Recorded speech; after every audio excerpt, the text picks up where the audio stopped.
आज हम पढ़ेंगे शेड्यूल के बारे में। तो शेड्यूल क्या होता है? It is just a time order sequence of 2 और मोर ट्रांजैक्शंस। इसका मतलब क्या है? लेट्स से हमारे पास 2 ट्रांजैक्शंस गिवन है, T1 एंड T2। तो ये शेड्यूल एंड इसमें कुछ इंस्ट्रक्शंस हैं, read A, write A, then read B, write B. तो शेड्यूल हमें बताता है कि किस तरह से जो इस ट्रांजैक्शन के इंस्ट्रक्शंस किस ऑर्डर में एग्जीक्यूट हो रहे हैं, ये हमें एक शेड्यूल बताता है। तो ये क्या हो जाएगा? एक शेड्यूल हो जाएगा। एंड तो कंडीशन होती है शेड्यूल की कि it must preserve the order in which transactions appear in a particular transaction. Let's say यहाँ पे R B, read of B and then write of B है। तो इसका एक शेड्यूल में कभी हम ये नहीं लिख सकते हैं read of write of B और रीड ऑफ बी। ये जो ऑर्डर है यही मेंटेन होना चाहिए जो ट्रांजैक्शन का एक्चुअल ऑर्डर है, इंस्ट्रक्शन का एक्चुअल ऑर्डर है। एंड किसी भी शेड्यूल में सारे के सारे अगर इस ट्रांजैक्शन में और भी इंस्ट्रक्शंस हैं तो वो भी यहाँ पे आने चाहिए। जो भी इंस्ट्रक्शंस होंगे वो सारे के सारे यहाँ पे प्रेजेंट होने चाहिए जो कि एक ट्रांजैक्शन में है। अब दो टाइप के हमारे पास शेड्यूल्स होते हैं, एक होता है सीरियल शेड्यूल एंड दूसरे होते हैं non serial schedule. Serial schedules में क्या होता है?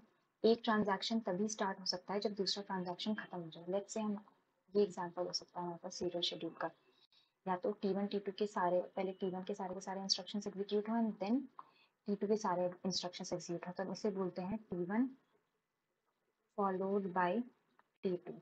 एंड इसे हम दो तरह से डिनोट करते हैं, इधर T1 देन T2 और T1 देन T2।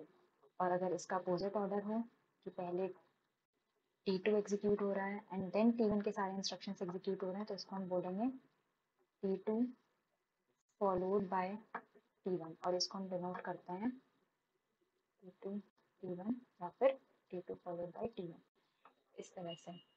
तो अब सीरियल शेड्यूल्स के एडवांटेजेस क्या होते हैं कि ये हमेशा करेक्ट रिजल्ट प्रोड्यूस करता है, हमेशा करेक्ट रिजल्ट प्रोड्यूस करेगा, दैट इज ये हमेशा कंसिस्टेंट होगा। ओके, बट इसके डिसएडवांटेजेस भी होते हैं कि इसकी वजह से वी गेट लेस थ्रूपुट, क्योंकि एक इंस्ट्रक्शन एग्जीक्यूट हो रहा है उसके बाद दूसरा, तो ये वेटिंग टाइम भी इंक्रीज कर देता है बाकी ट्रांजैक्शंस के लिए। इस वजह से हम क्या करते हैं? हम नॉन सीरियल शेड्यूल्स यूज करते हैं। नॉन सीरियल शेड्यूल का मतलब है कि इंटरलीव्ड और कॉन्करेंट एग्जीक्यूशन ऑफ ट्रांजैक्शन, यानी कि कोई भी ट्रांजैक्शन पूरा एग्जीक्यूट नहीं करेगा। लेट्स से हमारे पास दो ट्रांजैक्शन हैं, तो पहले T1 के कुछ इंस्ट्रक्शंस एग्जीक्यूट हो गए, देन T2 के, उसके बाद फिर T1 एग्जीक्यूट हुआ एंड फिर T2 एग्जीक्यूट हुआ। अब यहाँ पे हमारे पास क्या प्रॉब्लम आती है कि इट मे और may not produce correct result.